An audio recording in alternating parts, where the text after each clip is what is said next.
देसाई साहेब, सुनावणीचा आजचा अंतिम टप्पा आहे तो होतोय, कारण की दोन्ही कडचा उलट साक्ष असेल, त्यानंतरची वकिलांचं देखील नोंदवणी असेल, ही आज पूर्ण पार पडताना पाहायला मिळते. कसं बघतोय याकडे? अर्थात 20 डिसेंबरची माननीय अध्यक्ष महोदयांनी जे सांगितली होती की या सुनावणीची अंतिम तारीख असेल, त्याप्रमाणे आज फायनल आर्ग्युमेंट्स होत आहेत. आमचे आर्ग्युमेंट्स काल झाले, त्यांचे काल सुरू झाले. आज मला वाटतं ते फायनल आर्ग्युमेंट त्यांचे सुद्धा पूर्ण होतील आणि त्यानंतर रिजाइंडरचा भाग आहे. जो आम्ही पुन्हा एकदा त्यांनी ज्या काही गोष्टी उद्धृत केल्या आहेत, ज्या काही गोष्टी स्पीकर महोदयांच्या समोर सांगितल्या आहेत, त्याच्यावर रिजाइंडर आमचा असेल आणि त्यानंतर हे क्लोज होईल आणि it will be close for order. दुसरं म्हणजे काल इंडिया आघाडीची बैठक झाली. पीएम पदासाठी मल्लिकार्जुन खरगे यांना ममता बॅनर्जी, त्यासोबतच अरविंद केजरीवाल यांनी सुद्धा समर्थन दर्शवलं. पुढची स्ट्रॅटेजी कशी असणार इंडिया आघाडीची? कालच्या इंडिया आघाडीच्या बैठकीमध्ये पश्चिम बंगालच्या मुख्यमंत्री ममता बॅनर्जी आणि दिल्लीचे मुख्यमंत्री अरविंद केजरीवालजींनी एकत्र हे करून खरगेजींचं नाव सुचवलं पंतप्रधान पदाच्या चेहऱ्यासाठी.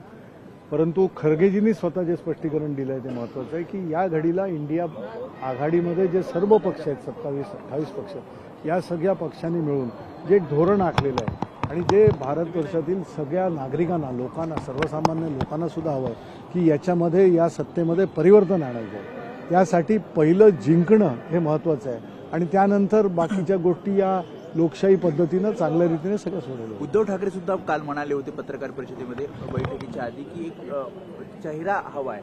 तर मल्लिकार्जुन खरगेंना शिवसेना ठाकरे गटाचं सुद्धा समर्थन आहे. अर्थात सगळ्या गोष्टी लोकशाही पद्धतीनं व्यवस्थित विचार विनिमय करून केल्या जातील. याची घाई या घडीला नकोय, हे सुद्धा या बैठकीमध्ये सगळं आलं की आपण जिंकण्यासाठीची स्ट्रॅटेजी कशा रीतीने, सीटास आपले शेअरिंग कसं होईल, सीट शेअरिंग कसं होईल, या सगळ्या गोष्टींचा उहापोह आणि काय स्ट्रॅटेजी असावी याबद्दल चांगला विचार विनिमय झाला, उहापोह झाला आणि येणाऱ्या काळामध्ये आपण त्या गोष्टी बघू. ज्या 5 राज्यांच्या निवडणुका झाल्या आणि त्या ठिकाणी कुठेतरी स्थानिक पक्षांना कुठेतरी डावळलं. उदाहरणार्थ केसीआर यांना कुठेतरी डावळलं, काँग्रेसने स्वतःचे उमेदवार उभे केले, त्यामुळे याचा फटका पडला. अशा पद्धतीचं जर असेल तर कशा पद्धतीने ह्या जागा वाटपांचा फॉर्म्युला चालू? ज्या ज्या गोष्टी या 5 राज्यांच्या निवडणुकांमध्ये झाल्या त्यामध्ये काही उणिवा असतील, काही चुका झाल्या असतील, कुठं आपण काय हे पडलं, याचं सगळं विश्लेषण प्रत्येक पक्ष करत आहे जो या निवडणुकांमध्ये होता आणि त्यानंतर एक चांगली स्ट्रॅटेजी कशा रीतीनं हे करता येईल, एकत्रितरित्या येऊन आपण कशा रीतीने शेवटी या एनडीए किंवा बीजेपीच्या सत्तेवर मात करू शकू, याच्याबद्दलचा एक ठोस निर्णय कालच्या इंडिया बैठकीत. शेवटचा प्रश्न, ज्या 141 खासदारांचं निलंबन झालंय त्यांना आता संसद परिसरात सुद्धा येण्यास मनाई असणार आहे. आंदोलन ठिकठिकाणी केलं जातंय, निषेध व्यक्त केला जातोय.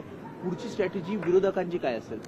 विरोधकांची स्ट्रॅटेजी म्हणण्यापेक्षा ज्या पद्धतीनं हे निलंबन करण्यात आलं, शेवटी मागणी काय होती, कशासाठी निलंबन झालं की ज्या पद्धतीनं या एका विचित्र परिस्थितीमध्ये की नवीन संसद भवनामध्ये जे तुम्ही त्याचा फार मोठा गावगाव किंवा अशा प्रकारचं सगळं हे केलं होतं, आम्ही सुद्धा स्वागत केलं होतं नवीन संसद भवनात, परंतु त्यामध्ये सुरक्षा व्यवस्था भेदून अशा प्रकारचं जर कोण जात असेल तर हा किती ब्रीच ऑफ सिक्युरिटी हा फार मोठा विषय होता आणि त्यावर अर्थात अध्यक्ष महोदयांनी, लोकसभेच्या अध्यक्ष महोदयांनी जी जबाबदारी घेतली, त्याबद्दलच्या सगळ्या गोष्टी सांगितल्या, पण आणि त्याबद्दलची हे सुद्धा सुरू आहे इन्व्हेस्टिगेशन.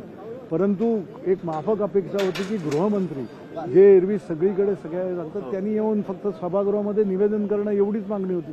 त्या मागणीला जर विरोधकांनी जोर लावला किंवा त्याबद्दलची मागणी केली तर त्यांना एवढ्या मोठ्या कारवाईला समोर जाणं हे फार देशाच्या या स्वतंत्र भारताच्या इतिहासामध्ये पहिल्यांदा अशा प्रकारचं झालं आहे आणि एवढा जाचक प्रकार हा लोकांनी पाहिलेला आहे आणि लोक त्याचा निषेध करत आहेत आणि त्याचे सुद्धा पडसाद आपल्याला बघायला मिळतील.